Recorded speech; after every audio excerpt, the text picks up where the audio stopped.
ഇതിനെ വോട്ട് ചെയ്തിട്ട് പാർട്ടിക്കാർ ഞങ്ങൾ മാത്രമേ ഉള്ളൂ. ജനങ്ങൾക്കൊരു കാര്യമില്ലാത്തൊരു പാർട്ടിയാണ് കോൺഗ്രസ് ആയാലും കമ്മ്യൂണിസ്റ്റ് ആയാലും BJP ആയാലും. അതുകൊണ്ട് ഈ പ്രാവശ്യം എൻ്റെ വീട്ടിൽ 4 വോട്ടുണ്ട്, ഭാര്യ 2 പിള്ളേർ.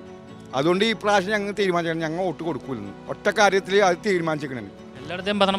ഭരണം എല്ലാം മോശമാണ്. പിണറായി സർക്കാർ കുറച്ച് കാലത്തേക്ക് ഇപ്പോൾ റേഷൻ കൊടുത്തുകൊണ്ടിരുന്ന വെച്ച് ഇപ്പോൾ റേഷൻ കിട്ടണില്ല. ഈ മോദി സർക്കാർ വെച്ച് ഗ്യാസ് ഫ്രീ ആയിട്ട് കൊടുക്കുന്ന പറയും. ആ ഗ്യാസിന് ഇപ്പോൾ വില കൂടിക്കൊണ്ടിരിക്കുകയാണ്. എന്തിനാ പിന്നെ വോട്ട്? എന്താ വോട്ട്? ജനങ്ങൾക്ക് എന്താ ഉപകാരമുള്ളത്? ഒരു ഉപകാരമില്ല.